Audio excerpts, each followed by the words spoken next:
Mi esposo me prohibió ir a la casa de playa durante 30 años, alegando que necesitaba su espacio personal. Después de su muerte, el abogado me entregó las llaves. Por intuición, decidí ir a espiar esa misma noche. Cuando abrí la puerta, me quedé paralizada ante lo que descubrí. Él había hecho todo eso por amor. Me alegra tenerte aquí. Sigue mi historia hasta el final y comenta desde qué ciudad me estás viendo. Así podré ver hasta dónde ha llegado mi historia. Me llamo Georgina y tengo 65 años. Durante 30 años de matrimonio, mi esposo Alberto me prohibió ir a nuestra casa de playa. Siempre decía que necesitaba su espacio personal allí, que era su lugar para pensar y relajarse del trabajo.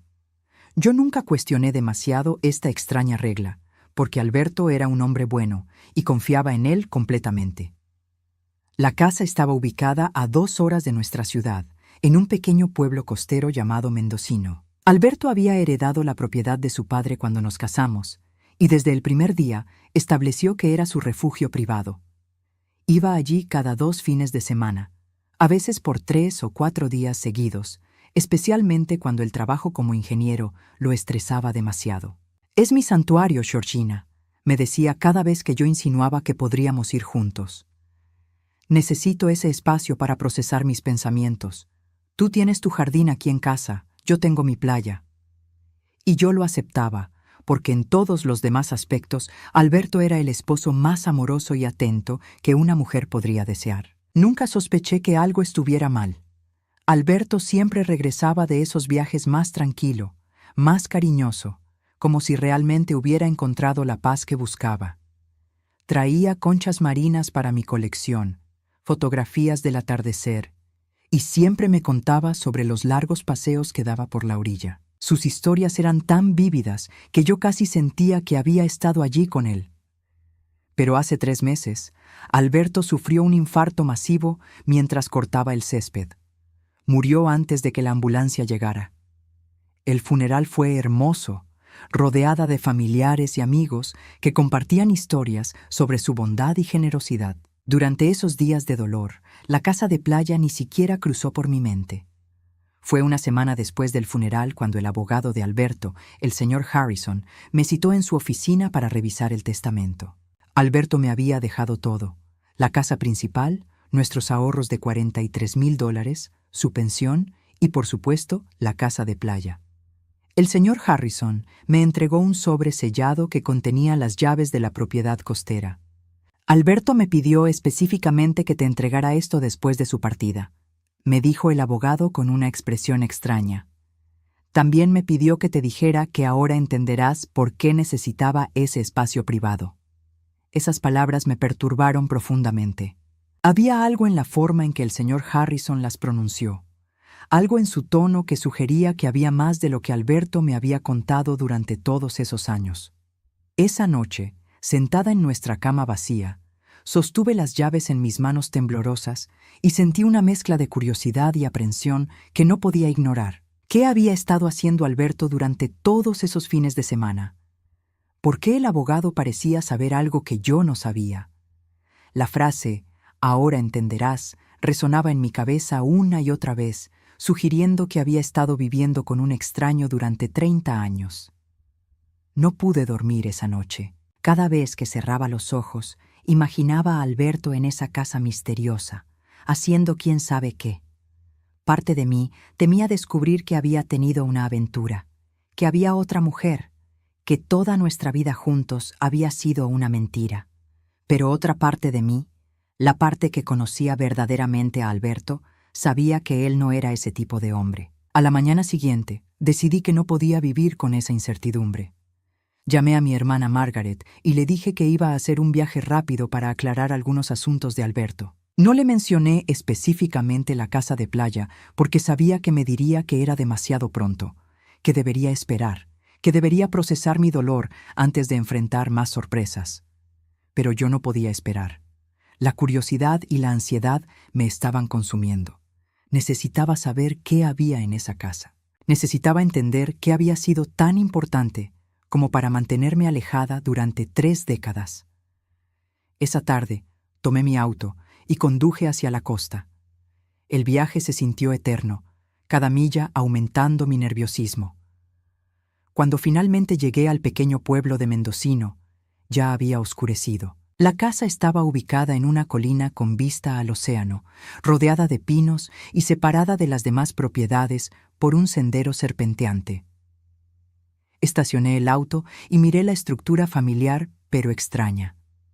Era una casa de madera de 2 pisos, pintada de azul claro con contraventanas blancas. Se veía bien mantenida, como si Alberto hubiera cuidado cada detalle. Había luz en algunas ventanas, lo cual me extrañó porque se suponía que había estado vacía desde su muerte. Con las manos temblando, saqué las llaves del bolso. Había 3 llaves en el llavero, una obviamente para la puerta principal, otra más pequeña que parecía ser para un candado, y una tercera que no podía identificar. Mientras caminaba hacia la entrada, sentí que cada paso me llevaba hacia una verdad que cambiaría todo lo que creía saber sobre mi matrimonio y sobre el hombre que había amado durante 30 años. La puerta se abrió fácilmente, y cuando encendí las luces, lo que vi me dejó completamente desconcertada. La sala de estar estaba impecablemente ordenada, pero había algo inquietante en la perfección del lugar. Cada mueble estaba en su sitio, cada superficie limpia y pulida.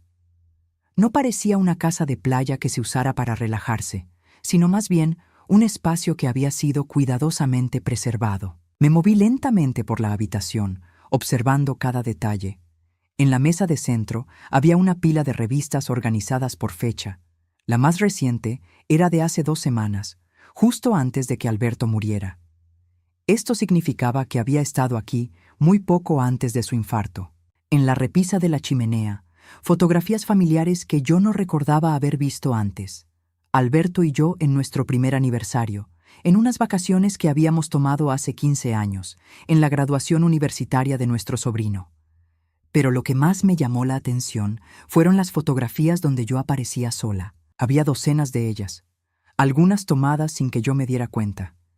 Yo en el jardín regando las flores, yo leyendo en el porche de nuestra casa, yo preparando la cena. Era como si Alberto hubiera creado un álbum secreto de mi vida cotidiana. En la cocina, encontré evidencias claras de que Alberto había pasado mucho tiempo aquí. El refrigerador estaba lleno de comida que aún estaba fresca. Había medicamentos para la presión arterial en el mostrador y una taza de café a medio terminar junto al fregadero. Todo sugería que esta no era solo una casa de fin de semana, sino un segundo hogar donde Alberto vivía regularmente. Subí las escaleras hacia el segundo piso, y mi confusión se intensificó. Había 3 dormitorios. Uno, obviamente, era donde Alberto dormía cuando estaba aquí, con su ropa colgada en el armario y sus libros favoritos en la mesita de noche. El segundo dormitorio parecía un estudio, con un escritorio lleno de papeles y fotografías, pero la tercera habitación tenía la puerta cerrada con candado. Me detuve frente a esa puerta, recordando la segunda llave del llavero. Mi corazón latía tan fuerte que podía escucharlo en el silencio de la casa. ¿Qué necesitaba Alberto mantener bajo llave, incluso en una casa donde yo nunca iba? ¿Qué secreto era tan grande que requería esta doble protección? Antes de enfrentar esa habitación cerrada, decidí explorar el estudio. El escritorio estaba cubierto de papeles organizados en pilas perfectas. Eran documentos médicos, artículos de revistas especializadas y lo que parecían ser notas escritas a mano por Alberto. Al acercarme más, pude ver que muchos de los artículos trataban sobre temas que no entendía completamente: desarrollo infantil, psicología del duelo, terapias alternativas para el trauma. ¿Por qué Alberto estaría investigando estos temas?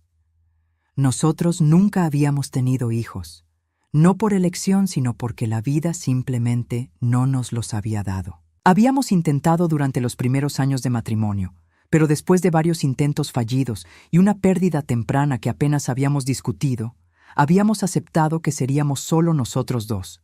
En una de las gavetas del escritorio encontré algo que me heló la sangre.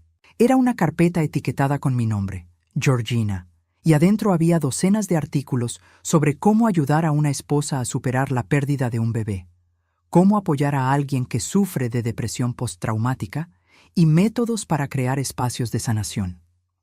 Mi mente comenzó a procesar esta información de maneras que me asustaban. Alberto había estado investigando sobre duelo y pérdida específicamente relacionado conmigo. Pero yo no recordaba haber pasado por un trauma tan severo como para requerir este tipo de investigación exhaustiva. Sí, habíamos perdido un embarazo hace muchos años, pero habíamos seguido adelante, ¿verdad? Mientras más exploraba el estudio, más preguntas surgían. Había recibos de pagos a un psicólogo infantil en la ciudad, facturas de una floristería local por entregas semanales durante los últimos 20 años, y lo más extraño de todo, recibos de una tienda de juguetes por compras regulares de artículos para bebés. Mi cabeza daba vueltas. ¿Alberto había estado viendo a un psicólogo durante años sin decirme? ¿Por qué estaba comprando juguetes para bebés? ¿Y qué significaban esas entregas de flores semanales? Regresé al pasillo y me quedé nuevamente frente a la puerta cerrada con candado. Ya no podía posponerlo más. Con manos temblorosas, saqué la segunda llave y la inserté en el candado. Se abrió con un clic suave, pero el sonido resonó en mis oídos como un disparo. Giré la manilla de la puerta lentamente, empujándola apenas una pulgada. Un aroma muy tenue pero familiar llegó hasta mí. Algo dulce y suave que no podía identificar completamente. Era como el olor de la loción para bebés mezclada con el perfume de flores frescas. Respiré profundamente, preparándome para lo que pudiera estar detrás de esa puerta.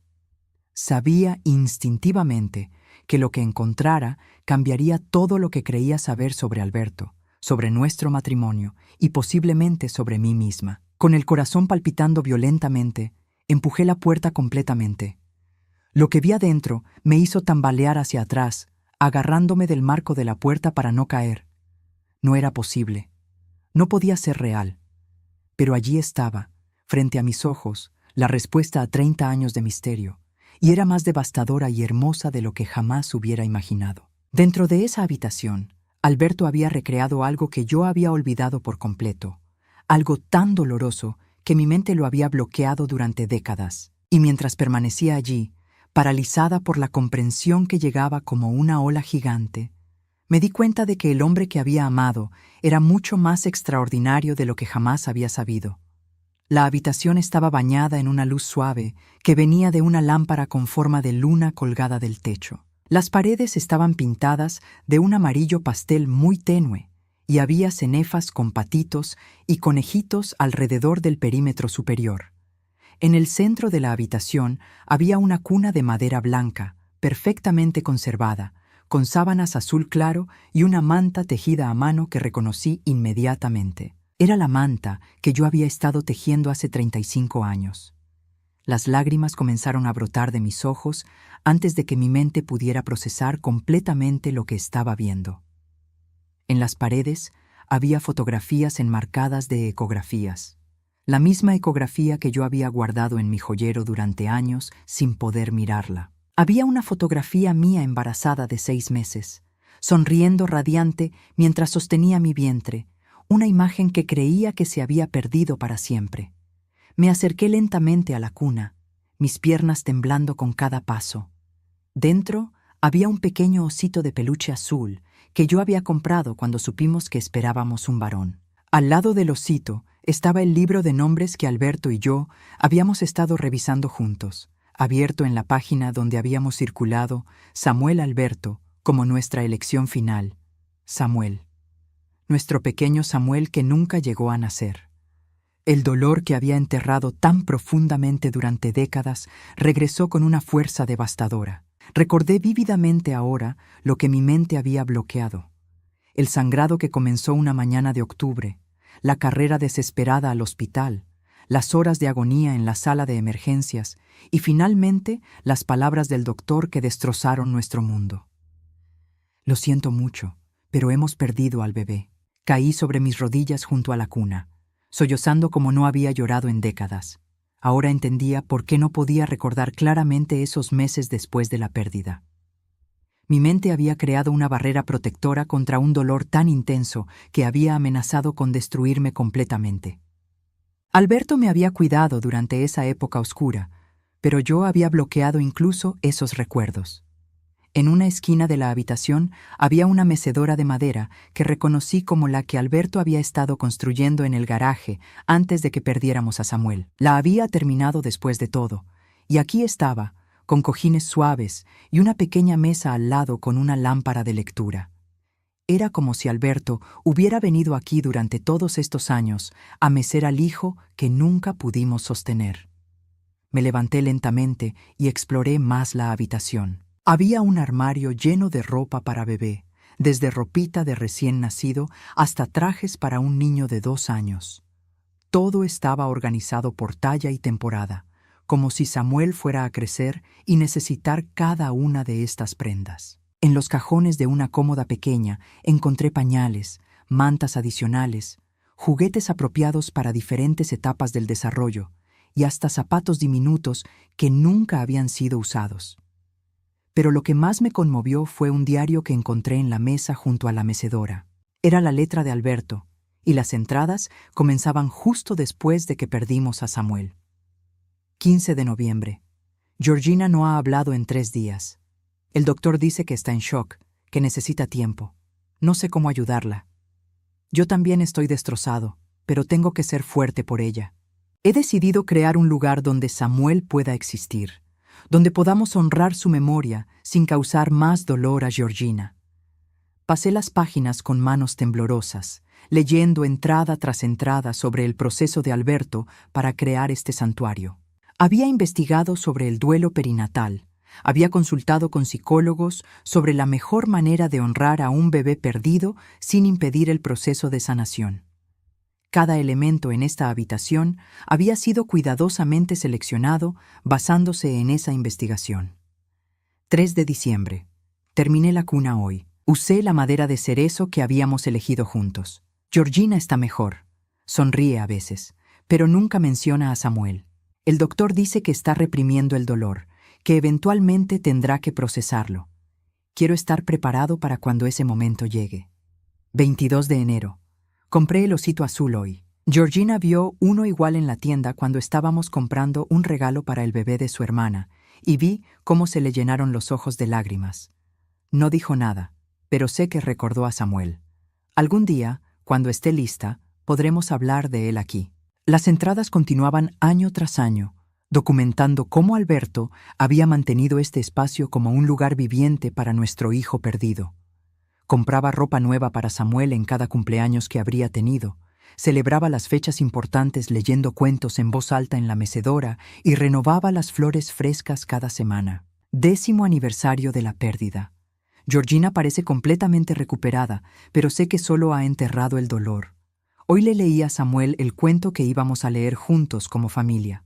Algún día, cuando Georgina esté lista, la traeré aquí. Pero hasta entonces, yo mantendré vivo su recuerdo por los dos. Me senté en la mecedora, abrazando el diario contra mi pecho, y finalmente entendí la magnitud del amor de Alberto. Durante 30 años, él había cargado solo con el peso de nuestro duelo. Había creado este lugar no solo para honrar a Samuel, sino para preservar un espacio donde yo pudiera eventualmente procesar una pérdida que había sido demasiado devastadora para enfrentar. En la pared había un calendario donde Alberto había marcado fechas importantes. El día de la concepción, las fechas de las citas médicas que recordaba, el día de la pérdida y lo que habría sido el cumpleaños de Samuel. Cada fecha estaba marcada con pequeños corazones dibujados a mano. Pero lo más hermoso y desgarrador era una serie de cartas dirigidas a mi querido Samuel, que Alberto había escrito a lo largo de los años. En ellas, le contaba a nuestro hijo sobre nuestras vidas, sobre cómo Georgina había crecido y prosperado, sobre los logros profesionales de ambos, sobre los viajes que habíamos hecho, sobre los momentos felices que había deseado compartir con él. Querido Samuel, hoy tu mamá plantó rosas nuevas en el jardín. Son del color de la puesta de sol, y cuando las vi, pensé en lo mucho que te habrían gustado. Algún día se las mostraré, cuando esté lista para recordarte sin dolor. Alberto había sido no solo mi esposo, sino el guardián de nuestro hijo perdido, el protector de una memoria demasiado preciosa y dolorosa para dejar morir. Este santuario no era solo para Samuel, Era para nosotros como familia, para el amor que habíamos compartido brevemente y que Alberto había mantenido vivo durante décadas. Mientras el sol comenzaba a ponerse sobre el océano, me quedé en esa habitación sagrada, finalmente comprendiendo que el hombre que había amado era aún más extraordinario de lo que jamás había imaginado. Y por primera vez en 35 años, susurré el nombre de nuestro hijo en voz alta, Samuel. Pasé toda la noche en esa habitación, leyendo cada página del diario de Alberto, descubriendo la profundidad de un amor que había permanecido oculto durante décadas. Las entradas revelaban no solo su dedicación a preservar la memoria de Samuel, sino también su constante preocupación por mi bienestar emocional. 5º año después de la pérdida. Georgina mencionó casualmente hoy que tal vez deberíamos intentar adoptar. Mi corazón se llenó de esperanza, pero cuando le pregunté más detalles, vi el pánico en sus ojos. Aún no está lista. El trauma está ahí, esperando. Mientras tanto, seguiré visitando a Samuel. Mantendré su memoria viva hasta que podamos honrarlo juntos. 7º año. Llevé a Georgina a cenar al restaurante donde celebramos cuando supimos que estaba embarazada. Pensé que podría ser bueno para ella, pero la vi palidecer cuando pasamos junto a una familia con un niño pequeño. Salimos antes del postre. Esa noche la escuché llorar en el baño. Ella cree que no me doy cuenta, pero sé que el dolor sigue ahí, enterrado pero vivo.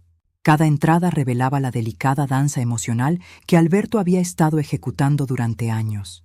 Protegerme del dolor mientras procesaba el suyo propio, mantener viva la memoria de nuestro hijo mientras me permitía sanar a mi propio ritmo, ser fuerte para mí mientras lidiaba en secreto con su propia devastación. En una caja debajo de la cuna encontré algo que me hizo sollozar hasta quedarme sin aliento.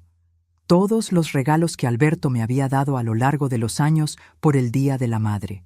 Yo siempre había pensado que era extraño que insistiera en celebrar esa fecha conmigo, considerando que no tenía hijos. Él siempre decía que celebraba la madre que eres en tu corazón. Ahora entendía que me había estado honrando como la madre de Samuel, reconociendo una maternidad que yo había olvidado. Había tarjetas escritas a mano que decía cosas como: para la madre más amorosa, aunque nuestro pequeño no esté aquí para verlo, y tu amor maternal vive en cada gesto de bondad que haces. En ese momento me di cuenta de que Alberto había estado validando mi maternidad perdida durante décadas, sin que yo siquiera lo supiera. 13º año. Georgina cuidó del bebé de los vecinos mientras ellos fueron al hospital. La vi a través de la ventana, meciendo al pequeño con tanta ternura natural. Cuando regresaron los padres, ella entregó al niño y se encerró en el baño por 1 hora. Sé que está recordando, aunque sea inconscientemente. Algún día estará lista para enfrentar estos sentimientos. Más adelante en los diarios, las entradas se volvieron más reflexivas, más filosóficas. Alberto había estado leyendo sobre diferentes formas de duelo, sobre cómo las parejas procesan las pérdidas de manera diferente, sobre la importancia de crear rituales de memoria. 18º año. Hoy habría sido el cumpleaños número 18 de Samuel. Le compré una tarjeta de graduación de secundaria y se la leí en voz alta. Sé que suena tonto, pero siento su presencia aquí. Este lugar se ha convertido en algo más que una habitación. Es un puente entre lo que perdimos y lo que aún tenemos. Descubrí que Alberto había estado consultando regularmente con un psicólogo especializado en duelo perinatal, no solo para él, sino para entender mejor cómo ayudarme a mí. Había recibos de cientos de sesiones a lo largo de los años, todas pagadas de su propio bolsillo, para no alarmarme con gastos médicos inexplicables. El Dr. Matthews me ayudó a entender hoy que mi instinto de proteger a Georgina del dolor podría estar impidiendo su proceso de sanación. Pero cada vez que veo esa chispa de pánico en sus ojos cuando alguien menciona bebés, sé que aún no es el momento. Prefiero cargar yo solo con este peso que arriesgarme a que ella se quiebre. En una entrada fechada solo 3 años atrás, Alberto había escrito algo que me partió el corazón. 22º año. Georgina encontró una fotografía nuestra del embarazo que se había caído detrás de la cómoda. Por un segundo, vi un destello de reconocimiento en sus ojos, como si estuviera recordando. Pero luego guardó la foto rápidamente y cambió de tema.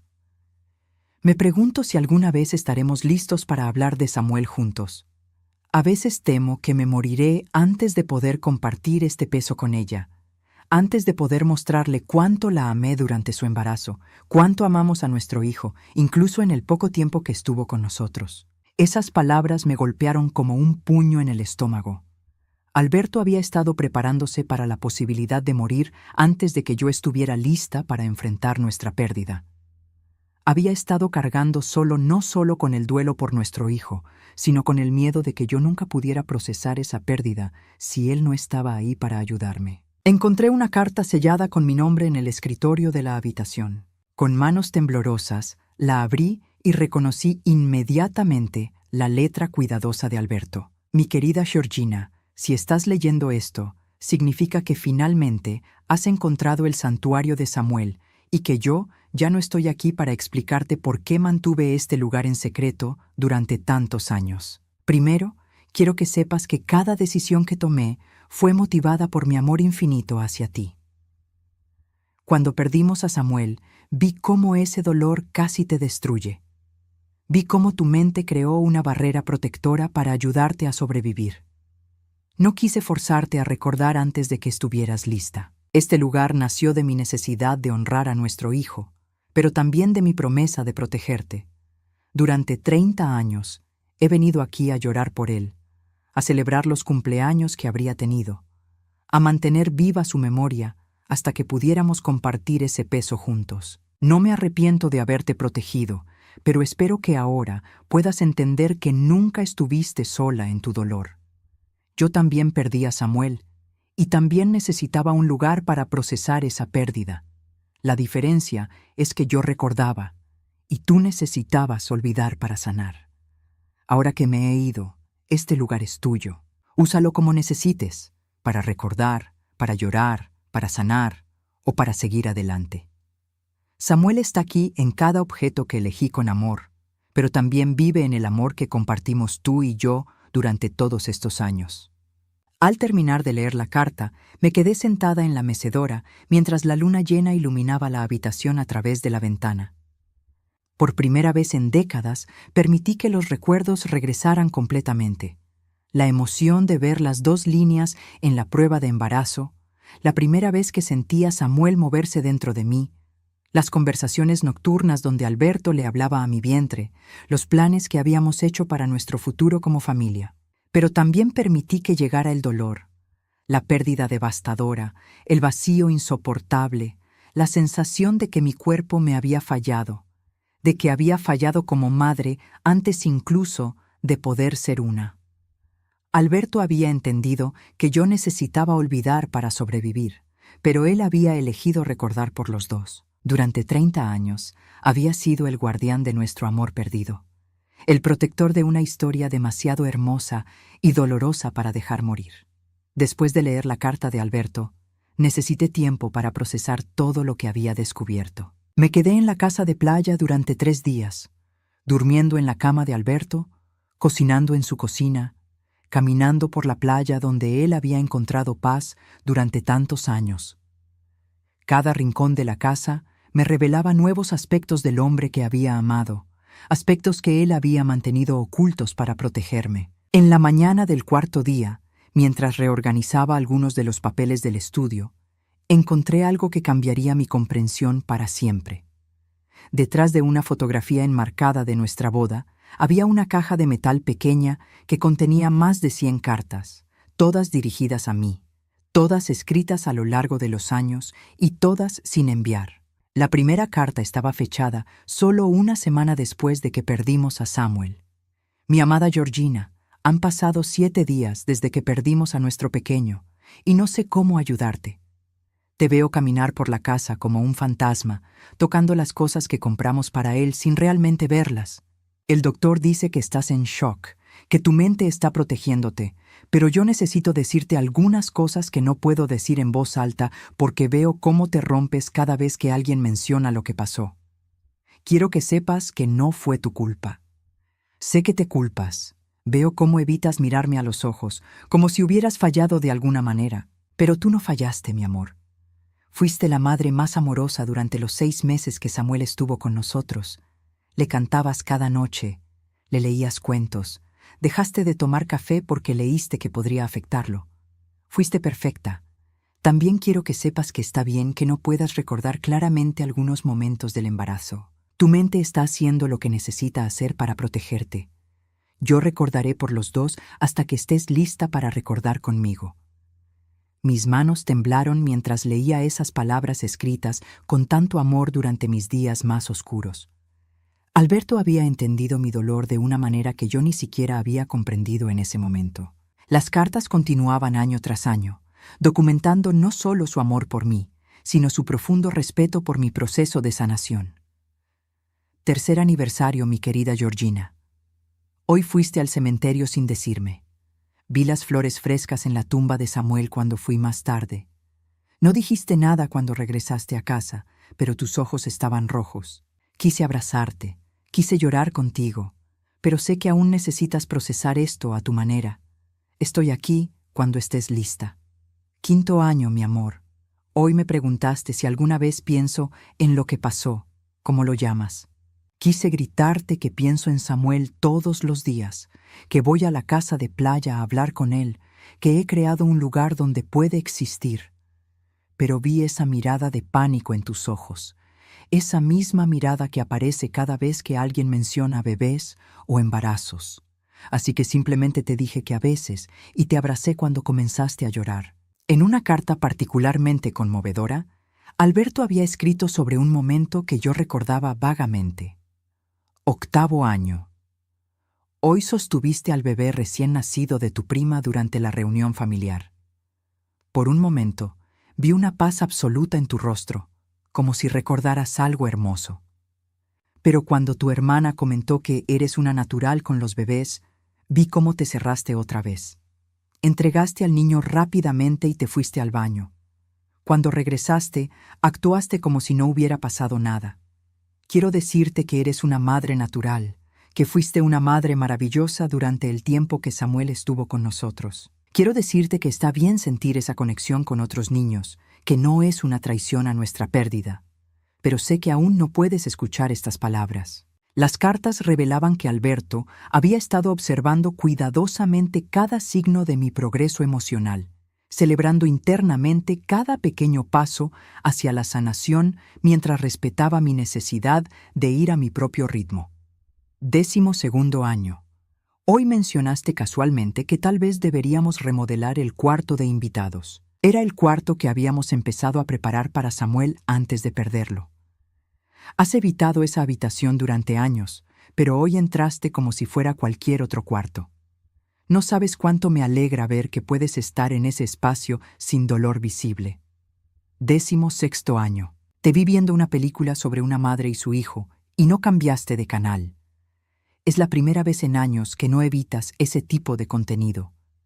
Cuando terminó la película, tenías lágrimas en los ojos, pero eran lágrimas suaves, no del tipo que te destroza.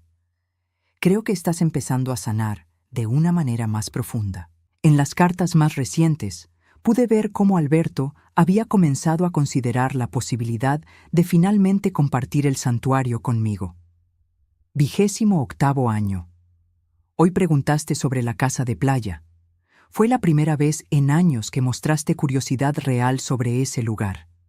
Le dijiste a tu hermana que a veces te preguntas qué hago allí todo ese tiempo.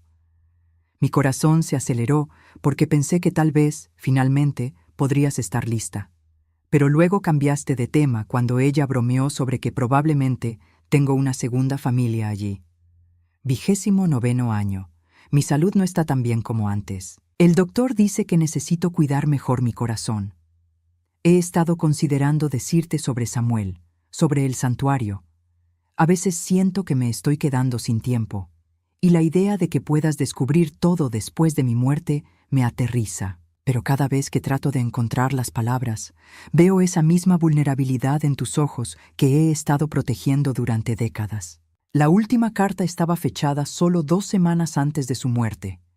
mi eterna compañera. Si algo me llegara a pasar, quiero que sepas que mantener el secreto del santuario no fue porque no confiara en ti o porque pensara que eras débil. Lo hice porque te amo más de lo que las palabras pueden expresar y porque entendí que tu forma de sanar era diferente a la mía. He dejado instrucciones para que recibas las llaves de la casa después de mi muerte. Sé que tal vez pienses que debería haberte contado antes, pero creo que necesitabas descubrir esto cuando estuvieras completamente preparada, cuando pudieras elegir cómo procesar esta información sin la presión de tener que cuidar también de mis sentimientos. El santuario de Samuel es mi regalo final para ti, pero no porque espere que lo uses de la misma manera que yo. Es tu espacio ahora, para hacer con él lo que tu corazón te diga. Si necesitas cerrar esa puerta para siempre, hazlo. Si necesitas cambiar todo, hazlo.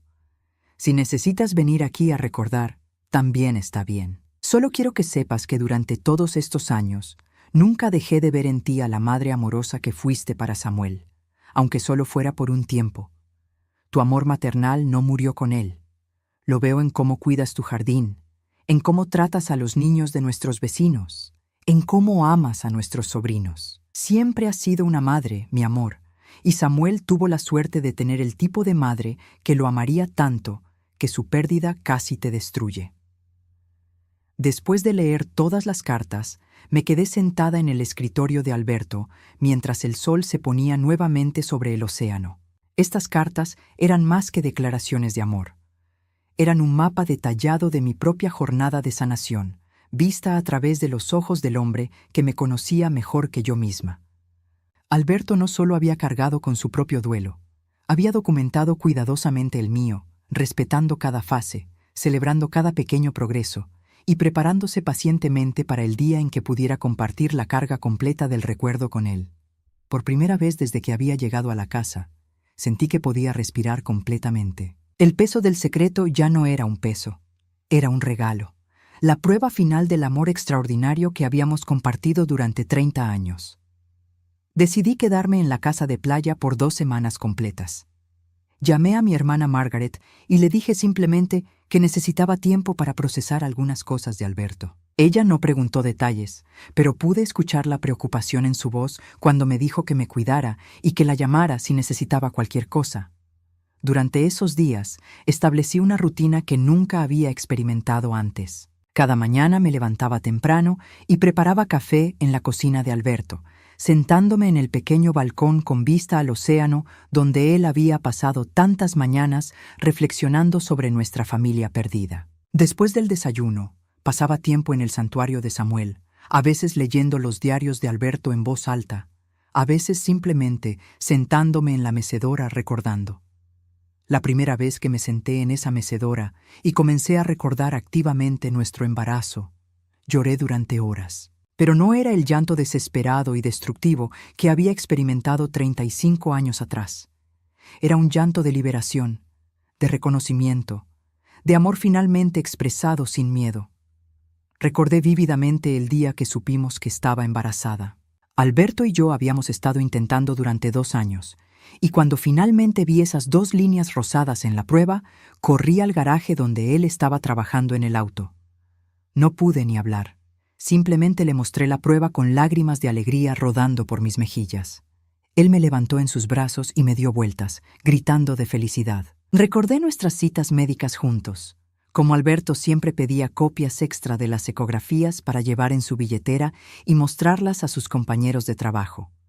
Recordé cómo había empezado a construir la mecedora en el garaje, trabajando en ella cada noche después de cenar, lijando cada pieza con un cuidado meticuloso. Recordé la noche que sentí a Samuel moverse por primera vez. Estaba leyendo en la cama cuando sentí esa sensación extraña, como burbujas pequeñas en mi vientre. Desperté a Alberto, aunque era muy tarde, y él puso su mano sobre mi estómago, esperando pacientemente hasta que sintió el movimiento también. Sus ojos se llenaron de lágrimas cuando finalmente sintió a su hijo moviéndose dentro de mí. Pero también, por primera vez en décadas, me permití recordar los detalles de la pérdida.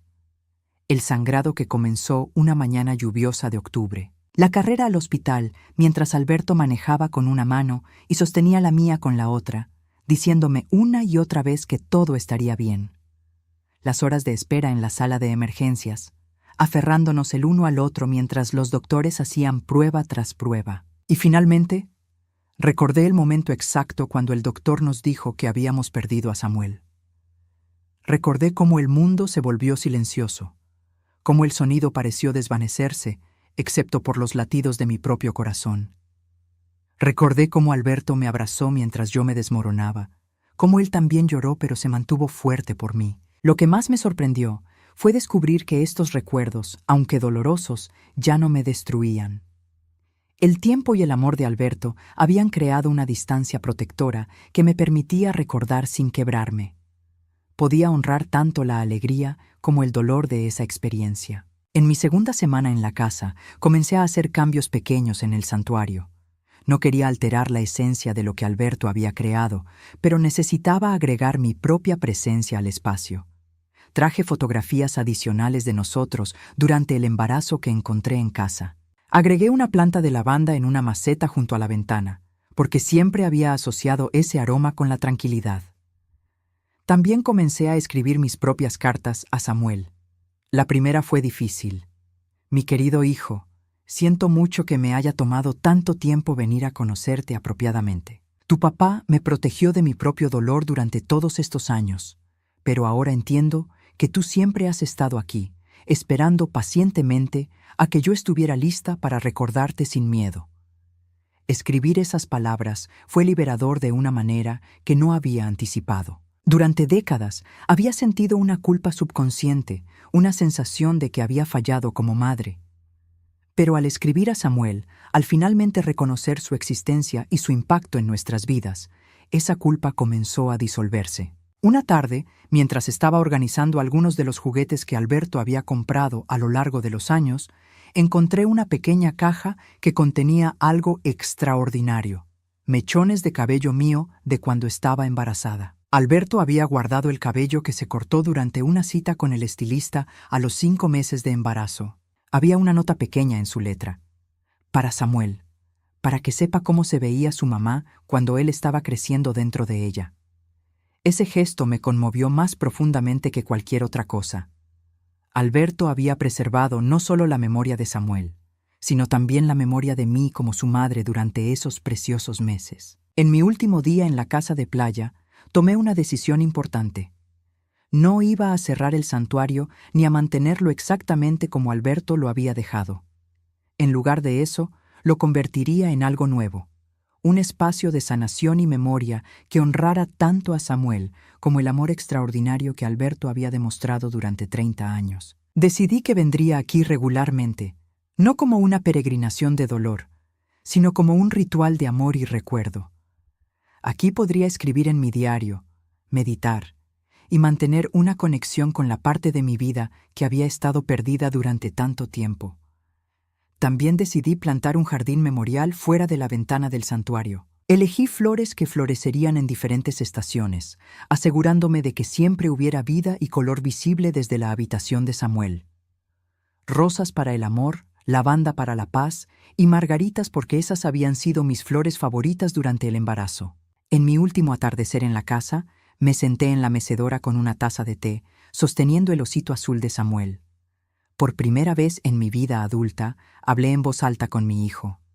Samuel, tu papá cuidó de ti durante todos estos años cuando yo no podía. Él te amó lo suficiente por los dos hasta que yo estuviera lista para amarte sin que me destruyera.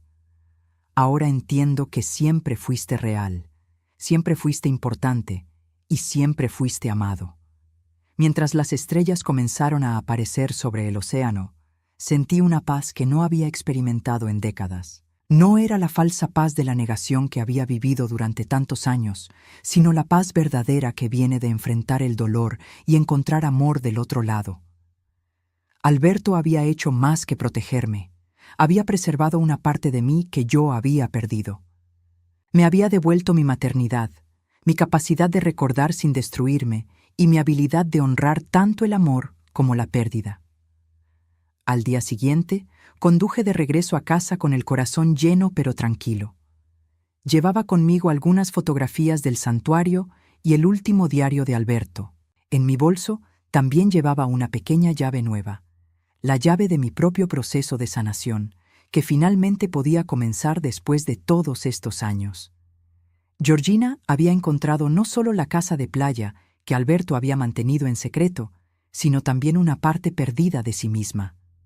El santuario de Samuel se había convertido en algo más que un memorial. Era la prueba tangible de que el amor verdadero a veces significa proteger a alguien de su propio dolor, hasta que esté listo para transformar ese dolor en algo hermoso. La prohibición de Alberto no había sido sobre control o secretos. Había sido sobre amor, paciencia y la sabiduría profunda de entender que algunas heridas necesitan tiempo y cuidado antes de que puedan sanar completamente.